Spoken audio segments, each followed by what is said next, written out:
Hola, ¿qué tal? Bienvenidos a la junta de análisis de la semana que recién terminó. Y bueno, para iniciar con noticias locales e internacionales, en Estados Unidos el Departamento de Agricultura informa los detalles para una segunda ronda de apoyo para el sector agrícola. Aquí se estaría esperando tener un monto de 14,000 millones de dólares, principalmente destinado a productores de maíz, de trigo, soya, así como de temas de ganadería. Estamos también pendientes a ver otros estímulos mucho más generalizados en la economía, los cuales todavía pues han tenido problemas ya, digamos, de aprobación por parte del Congreso, donde obviamente republicanos y demócratas no están pudiendo llegar a acuerdos, pero por lo menos en esta parte de agricultura sí vimos ya un avance.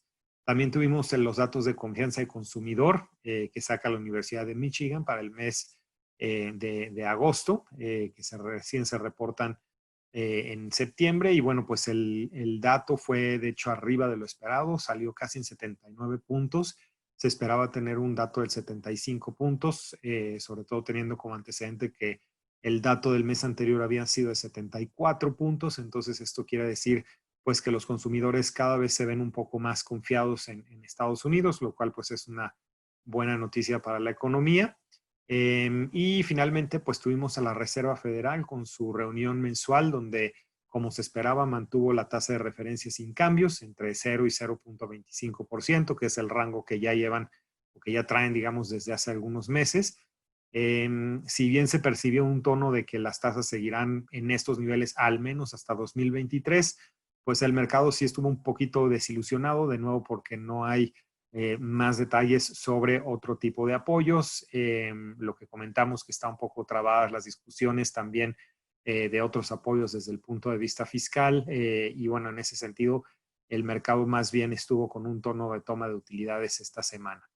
Acá en México, bueno, que tuvimos, por un lado hubo una permuta de Eudibonos, pasando los vencimientos del 2000, de los bonos del 2030, 2040 y 2046 hacia el 2050, con lo cual, bueno, se alarga el plazo promedio de las tenencias o de las emisiones, digamos, de bonos en este tipo, particularmente de bonos ligados a inflación. En la parte de Pemex, bueno, pues tenemos una empresa de las que fue o la que estaba como contratista originalmente, que ya está abandonando la segunda fase de la construcción, debido a que, bueno, pues los costos están siendo más altos de lo que se estaba estimando. Y luego tuvimos también datos de empleo, donde, bueno, el personal ocupado por el sector manufacturero registra una contracción de 4,7% año con año en el mes de julio. Pero también salen los datos del IMSS, donde aquí el IMSS anuncia que se crearon 92,390 empleos, lo cual pues es el primer mes después de 5 meses donde había habido destrucción de empleo. Este es el primer mes donde ya hay un dato positivo. Aún con esto, las pérdidas acumuladas en el año se ubican en 833,100 posiciones. Y el total de trabajadores está en 19,6 millones. Noticias internacionales.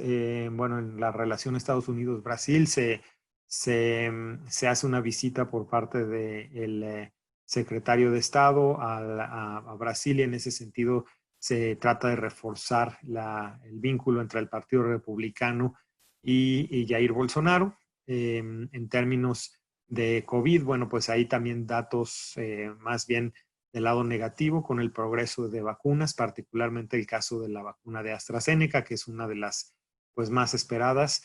Ha tenido contratiempos con síntomas secundarios para algunos de las personas que están participando en las pruebas. Entonces los efectos secundarios pues no son realmente más grandes de lo que se hubiera esperado, y en ese sentido pues la vacuna está un poco incierta en estos momentos cuál será, sobre todo los tiempos en los que estos efectos secundarios se podrán estar analizando y viendo si hay forma de evitarlos. Y bueno, datos de otras economías que siguen sacando claramente datos de contracción importante. El caso de Colombia, un 9,55% de contracción, año a año, con los datos del mes de julio. En cuanto a mercados, pues lo que comentamos fue una semana más en un tono de toma de utilidades en el S&P 500 en Estados Unidos. Cae en 0.64%, de nuevo con un tema de los inversionistas pues decepcionados por no tener realmente mayores noticias de los estímulos que podrían estarse dando.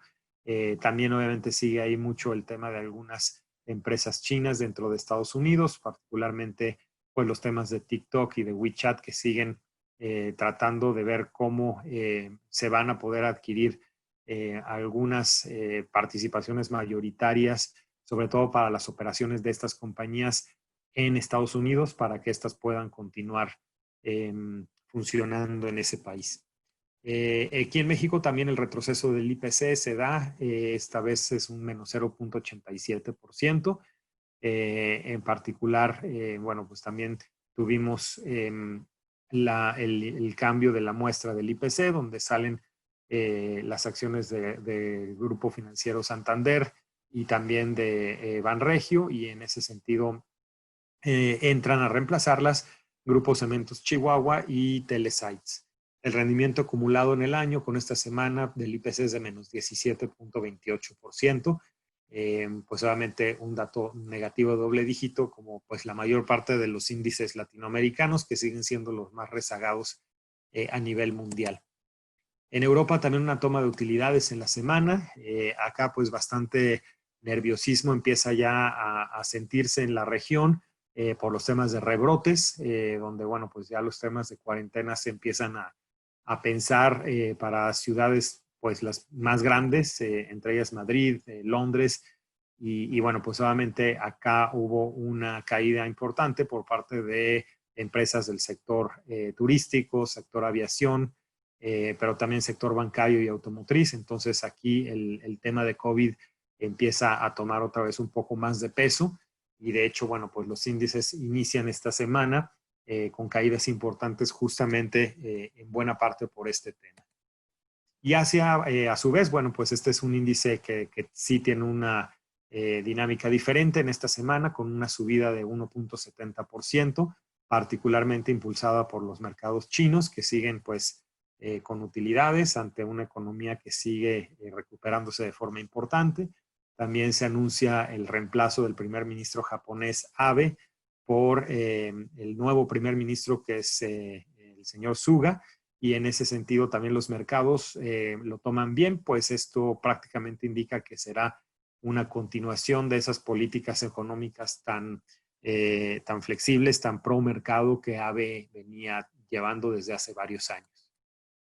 En términos de divisas, bueno, el dólar pues siguió con algo de debilidad hasta la semana pasada, cayendo de hecho el peso de 21 pesos por dólar, que cae de hecho a 20.97 pesos por dólar. Es un rango que pues ya lo habíamos hablado, probablemente esta sea la parte baja de un rango que podríamos establecer de aquí a los siguientes meses entre 21 y 23 pesos por dólar. Si bien en esta semana estuvo ligeramente abajo de 21 pesos, pensaríamos de nuevo que esto más bien es momentáneo y que deberíamos estar nuevamente arriba de 21 pesos por dólar y con un techo muy probablemente en los 23. Entonces, bueno, pues eso es un poco la expectativa de rango que tenemos para el peso. El euro sigue muy estable entre el 1.18 y 1.19, entonces esta semana prácticamente sin mucho cambio con respecto a la cotización de la semana pasada. Y en los mercados de deuda, bueno, tenemos al CETE de 28 días que se ha estabilizado cerca de 4.45, ligeramente arriba de la subasta de la semana pasada. Y en la parte de más mediano largo plazo, caídas entre 7 y 5 puntos base, sobre todo en las partes de 4 años a 20 años. La parte ya más larga, pues con caídas de tasa un poquito más bajas, pero aún así todo esto dándole impulso a los fondos de renta fija para esta semana. ¿Y qué vamos a tener de datos para esta semana? Pues creo que lo más relevante para el caso de México viene el día 24 de septiembre, donde tenemos por un lado la inflación de la primera quincena de septiembre, que va a ser relevante ver que no esté muy alta, o por lo menos que no esté más alta de lo que se está esperando. Y sumamente importante la decisión de política monetaria de Banco de México, donde en teoría debería estar bajando 25 puntos base adicionales la tasa de referencia. Hay por ahí algunos analistas que están pensando que probablemente en esta ocasión no muevan la tasa, entonces eso va a ser importante para el mercado de renta fija. Y en Estados Unidos, pues probablemente lo más importante va a ser el día 23 de septiembre, donde tenemos el dato de PMI manufacturero y de servicios, un dato que pues ya lleva un par de meses por arriba de 50, que eso indica expansión de estos dos sectores, y esperaríamos pues que este dato corrobore que efectivamente ya la economía en Estados Unidos sigue en terreno de expansión después de esos meses tan complicados del segundo trimestre. Y eso es todo por el momento, entonces nos escuchamos por acá la siguiente semana y no olviden estar revisando nuestras redes sociales. Hasta pronto.